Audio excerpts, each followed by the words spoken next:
የተፈጠረው? አባዬ ሞቷል። ልጁ የፈለገውን ያህል ገንዘብ ስላልሰጠሁት አባዬን ገድሎታል። አስክሬኑን እንደወስድ እጥፍ ገንዘብ ጠይቆኛል። እኔም በሆነ ገድለው ነበር፣ ግን ገንዘቤን ሳልወስድ በመሞቱ በጣም አዝኛለሁ።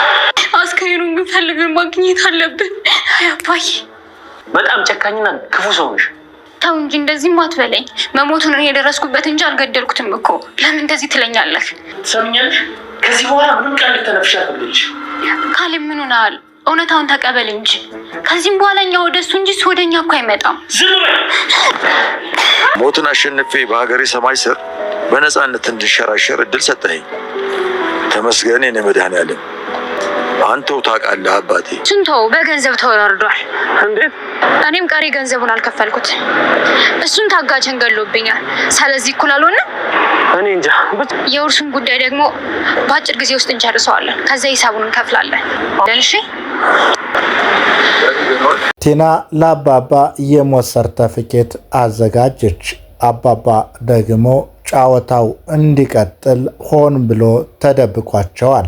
ሰላም የጨጨኦ ቻናል ተከታታዮች፣ ሰላማችሁ ባላችሁበት የዓለም ዳርቻ ሁሉ የበዛ ይሁንልኝ። ትሁት ድራማ ክፍል 43 አሁንም እንደቀጠለ ነው። እስከ መጨረሻው አብራችሁን ሁኑ። ለቻናሉ አዲስ የሆናችሁ ሰብስክራይብ በማድረግ ቤተሰብ ይሁኑ። ቲና አጋቹን ለማግኘት እየገሰገሰች አባባን እንዴት እንዳገተውና የት እንደያዘው ስትጠይቀው ሆን ብለሽ አንቺ ነሽ የወሰድሽው እያለ እያንገላታትና እያሰቃያት ገንዘቡንም ትከፍልኛለሽ እያለ ለመጨረሻ ጊዜ በጠየቀችው ጥያቄ መሰረት አባባን የት ነው ያደረከው ባለችው መሰረት ገድየዋለሁ ሲላት እንዴት ያለኔ ፈቃድና ያለኔ ትዕዛዝ ገደልከው እያለች ተመልክተናል። ይሄ እውነት የመሰላት ቲና እየገሰገሰች ወደ ዳንኤል ሂዳ አባባ ሞቷል ብላ ለዳንኤልም ትነግረዋለች። ዳንኤልም እያስታወሰ እንዴት እንደመታቸውና የመታቸው ምት ለሞት የማያደርስ መሆኑንና አንዳንድ ጊዜ ብቻ እንደመታቸው ብሎም ግን አባዬ ራሱን እንደሳተ ዳንኤል በማስታወስ ይነግራታል። ያን ጊዜ አይ ሞቷል ብላ ደምድማ ለዳንኤል ትነግረዋለች። ዳንኤልም ባይዋጥለትም እሷ ያለችውንና ታጋች ያስረዳቸውን አምነው ይቀበላሉ። ዳንኤልም ወደ ቤት ሂዶ ይህንን ሁኔታ እንዲናገር ቲና ትነግረዋለች። ዳንኤልም ሂዶ ለትሁት አባባን ለማግኘት ተደብቄ ቲናን ሄጄ ነበረ፣ ነገር ግን ወደ ውስጥ ስገባ የሰማይ ስባሪ የሚያክል ሰው ስለነበረ ላስፈታ የሄድኩት ሰውዬ እኔው ታግቼ ታሰርኩኝ። ምንም ማድረግ አቅቶኝ ምንም ሳልፈጥር እዛው ነበርኩ። ነገር ግን ለማምለጥ ስንሞክር ደርሶብን ደበደበንና ራሳችንን ሳትን። ያን ጊዜ አባባን ወሰደው ብሎም ገደለው ብሎ ይነግራታል። በዛን ሰዓት ማዳን እንዳልቻለና አባባም እንደሞተ ሲነግራት ትሁት ከት ብላ ስቃ እንዲሞት ቀላል መሰለህ እንዴ ብላ ስልኳን እየነካካች የሱን የሚነግራትን ጉዳይ ሳትል ስትተወው እሱም እየተገረመ ወዲያውኑ ወደ ቲና ተመለሰ። ዶሮም የጠፋት አትመስልም፣ ሞቱን ስነግራት ምንም አልመሰላትም እያለ ለቲናም ይነግራታል። ቲና ግን በመሞቱ ደስ ባይላትም ገንዘቡ ወደ ራሷ ስም ገብቶ ባይጠናቀቅላትና ሁኔታው እሷ ባሰበችው ባይሆንም አጋጣሚዎችን ግን መጠቀም ፈልጋ እኔም እገለው ነበር፣ እጨርሰው ነበር፣ መሞቱ ደስ ብሎኛል፣ አሁንም ቢሆን የሞት ሰርተፍኬቱን አዘጋጅቼ እኩል ሀብት እካፈላለው፣ ምንም ችግር የለም፣ እንኳን ደስ አለህ እያለች የመሞቱ አጋጣሚ ለዳንኤል የደስታ ብስራት እንደሆነ ትነግረዋለች። ዳንኤል ግን ህሌናውም ልቦናውም ደስ እንዳላለው ያስታውቃል። እኔ አላማረኝም፣ ትሁት እኮ ምንም አልመሰላትም፣ ካሌብም አልደነገጠም እያለ ይመልስላታል። አይዞህ አታስብ፣ የሞት ሰርተፍኬቱን አምተን ያለያም ደግሞ መቃብር ቦታ ሄደን ፎቶ አስቀምጠን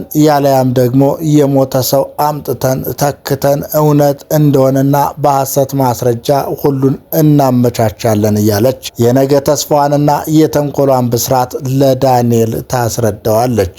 ትሁትም ተረጋግታ ለካሌብ አባዬ በጣም ሰላም ነው፣ ደህና መሆኑን አረጋግጫለሁ፣ አታስብ። ቲናና ዳንኤል ግን እንደሞተ ነው የሚያስቡት እያለች ትነግረዋለች። ከዛም ካሌብ ደስ ብሎት በአባዬ ደህንነትና ደህናነት እሷን ትሁትን ያመሰግናታል። አንቺ ነገሮችን በማስተዋልና በጥንቃቄ ነው የምታዩ፣ ለሁሉም ነገር አመሰግናለሁ ይላታል። ያን ጊዜ ቲና አባዬ አባዬ አባዬ እያለች እያለቀሰች መርዶ ልትነግር ከውጭ ወደ ቤት ትዘልቃለች። ያን ጊዜ ትሁትና ካሌብ በእርጋታ የአባዬን ደህንነት በእርግጠኝነት ስለሚያውቁ የእሷን ልቅሶ ከምንም ሳይቆጥሩና ሳይደነግጡ ዝም ብለው ያዩዋታል። እሷ ደግሞ ለማሳመን እየታገለች እንመለከታታለን።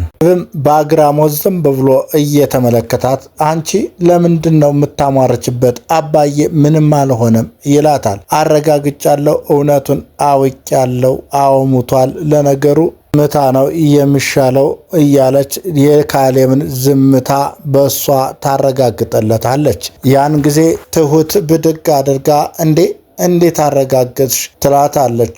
እኔ ተቀብሯል መሰል መዘጋጃ ነው መሰለኝ ያነሳው ትላታለች። መዘጋጃ ለቤተሰብ ሳያሳውቅ ነው እንዴ የሚቀብረው ትላለች። አዎ አረጋግጠው ቤተሰብ የሌላቸውን ይቀብራሉ ትላታለች። ያን ጊዜ ሊሆን አይችልም ስላት ከዚህ በላይ አታሟርችበት እያለ ካሌብም ይቆጣታል። የእውነቴን እኮ ነው ምልህ እኔ ልቤ ተሰብሯል እያለች ቲና የአባባን ሞት ለነሱ ታረጋግጥላቸዋለች። ካሌብም ተነስቶ እሷን ይማታል። ትሁት ግን ገልግላ ተሸኘዋለች። ግን ማመን አቃተው። የእውነት አባዬ የሞተበት መስሎት ተጨንቋል፣ እያሰበም ነው። አባዬ የእውነት ሙቷል እንዴ እያለ ትሁትንም እንደገና ይጠይቃታል። እሷ ግን እውነቱን ለመንገር ወደኋላ ትላለች። ለምን አባዬ እንዳትናገሪ፣ እኔ የተደበቅኩት በሚስጥር ነው፣ ምንም ነገር ለካሌብም እንዳትነግሪው ተስቶት ለቲና ይነግራታል ብሏታልና ትሁት ይህንን ሚስጥር አድርጋ መቆየት ፈለገች። ካሌብ ግን እየተጨናነቀ ትሁትን ይጠይቃታል። ያን ጊዜ ትሁት ተው ተረጋጋ፣ ነገሮችን በጥንቃቄ ማየት አለብን ትለዋለች። በቃ ቲናን አስሬ አባዬ መሞት አለመሞቱን አውጣጣታለሁ፣ የእውነት አባዬ ሙቷል እንዴ እያለ ይጨነቃል። ያን ጊዜ እሷን አግቶ ሌላ ችግር እንዳያመጣባት እየፈለገችው ትሁት በእርጋታ ነገሮችን እንዲያይና እንዳያስተውል ፈልጋ አይ አባዬ አለ፣ እውነታው ከኔ ነው፣ እምነት ይኑርህ በማለት እንዴት ይላታል። እኔ ነኝ ከታገተበት ያስመለጥኩት፣ ስለዚህ በሰላም በጤና አለ፣ ከጥላቶቹ ሸሸት እንዲል ተነጋግረን ነው ያስቀመጥኩት በማለት ትነግረዋለች። የአባዬን አደራ እንዲጠብቅላት በሚስጥር ትነግረዋለች። እሱም እሺ ብሎ ተቀበለ። ቲና እየፈጠነች ወደ ጮኛዋ፣ ወደ ፍቅረኛዋ፣ ወደ ውሽማዋ ዳንኤል ትሄዳለች። ካሌብንና አባዬን ነጥቃ ከዳንኤል ጋር መኖር የምትፈልገው ቲና ዳንኤልን አግኝታ እየሳመች ደስ ብሏት ሲያያት ዛሬ ደግሞ ደስ ብሎሻል ይላታል።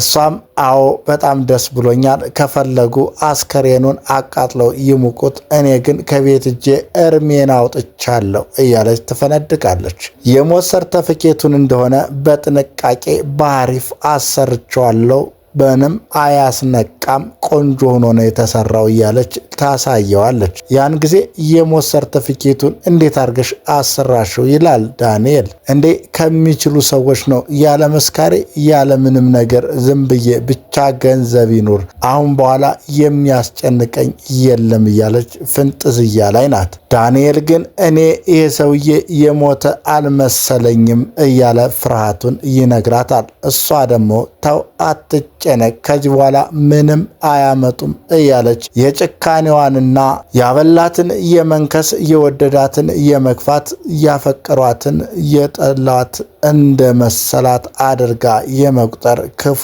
ሁና እንመለከታታለን። በራሷ መንገድ ራሷን እያደነደነች ካሌብ በእርግጥም አዎ ምንም ድንጋጤ አላየሁበትም ትለዋለች። ዳንኤል በተራው ለትሁትም እኔ ያባየን ሞት ሳረዳት ዶሮ እንኳን የሞተባት አትመስልም፣ ምንም አልደነገጡም እያሉ ይነጋገራሉ። እኔ እንደው የሞት ሰርተፍኬቱን በእጄ ይዣለሁ፣ አታስብ፣ ከፈለጉ መቃብር ላይ አንድ ፎቶ አንስተን እንሰጣቸዋለን፣ ያኔ ያለ ውድ በግድ ያምናሉ እያሉ ይነጋገራሉ። ካሌብ ደግሞ ትሁትን ውለታሽ አለብኝ፣ አባዬን ከሞት ስለታደግሽው፣ በሕይወት እንዲኖር ስላደረግሽው እያለ ያመሰግናታል። ካሌብ ይሄ እኮ ምስጋና አያስፈልገውም፣ አባዬን እንዴት እንደምወደው ታውቃለህ እያለች ትመልስለታለች። ታዲያ ጤናውስ እንዴት ነው? ሰውነቱስ እንዴት ብሏል? እያለ የአባቱን ጤንነት ይጠይቃል። ገርማል። ካሌብ ከቤት ቁጭ ብሎ ትሁት ግን ታግላና አሸንፋ አባዬን ሰማይ ስባሪ ከሚያክል አጋች እንዲያመልጥ አድርጋ እያንዳንዱን ችግሩን እንደ ወንድ ሁና የምትፈታለት ታማኙ አገልጋይ ትሁት እንደ ቤት ሰራተኛ ሳይሆን እንደ ታማኝ ቤተሰብ፣ እንደ ታማኝ ጓደኛ፣ እንደ ልብ ሰው ሁና እያገለገለችው እንመለከታታለን። እስኪ ትሁትን የምትወዷት ትወናዋ፣ ፍቅሯ የተመቻችሁ በኮሜንት ሳጥኑ ላይ ሐሳባችሁ አስተያየታችሁን አስቀምጡልን። በቃ ይንጣባዬ፣ እኔ ከዚህ በኋላ በጋርድ እንዲንቀሳቀስ አደርገዋለሁ። አሁን ገለል ብሎ መቀመጡ መልካም ቢሆንም እንግዲህ በኋላ እኔ ያለሁለት እያለ ለትሁት ይነግራታል። ትሁትም አይ እዛው ይቆይ፣ ጋርድ ድረስ መሄድ አያስፈልግም፣ በሕግና በሕግ መጨረስ ይቻላል።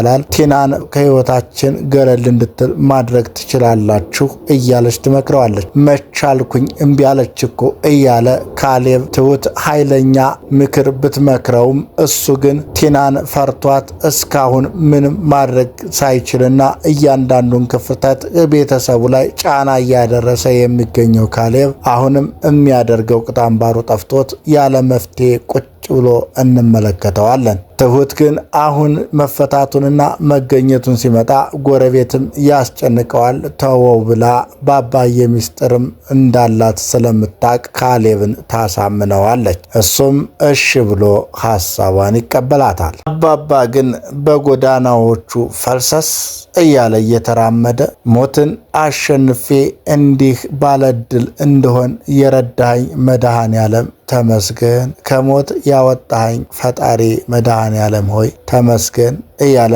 ምስጋናውን ይቸረዋል አምላኩ።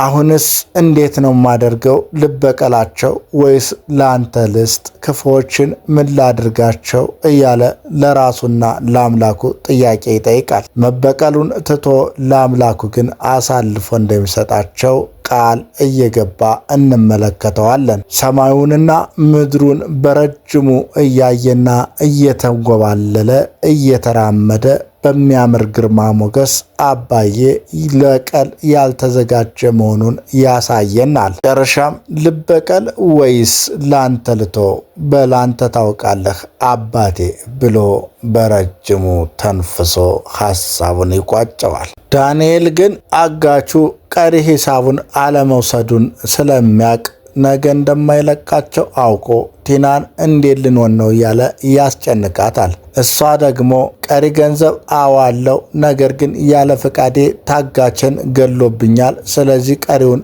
አልከፍለውም ትለዋለች። እንዴት ብሎ ነገ ይተወናል እያለ እሱ ደግሞ በፍርሃት ይመልስላታል። ከዛ ቤቱ በቅርብ ሀብቱ ወደኛ ስለሚሆን ምን አስጨነቀ፣ ከሚደርሰን ላይም እንሰጠዋለን እያለች ሐሳብ እየሰጠች ፈሪ ወይንም ነገሮችን ስለምታካብድ ነው እንጂ ምንም ነገር አይፈጠርም እያለች እየመለሰችለት ነው። እሱም እሺ ብሎ በዚህ ባይዋጥለትም ይቀበላታል። ያን ጊዜ እሷ ቻው ብላው ስትሄድ አባባ ግን በረጅሙ ጎዳና እየተጓዘ በነበረበት ሰዓት ዳንኤል እዛ ቁሞ ከተለያዩ በኋላ ዳንኤልን ብቻ ሲያገኘው ዳንኤል ብሎ ሲነካውና ሲይዘው ሙቷል ተብሎ የተነገረው ዳንኤል አባባን በድንገት ሲይዘውና ሲያየው እጅግ ደንግጦ ከው እንዳለ ምንም በዚህ ሁኔታ ላይ እንደተፋጠጡ የዛሬው ትዕይንት ያበቃል። ቀጣዩን ይዘን እስከምንቀርብ ቻናሉን ሼር፣ ኮፒ ሊንክ እያደረጋችሁ አብራችሁን ሁኑ። ለቻናሉ አዲስ የሆናችሁ ሰብስክራይብ በማድረግ ቤተሰብ ይሁኑ። እናመሰግናለን። ጨጨሆ ዩቲዩብ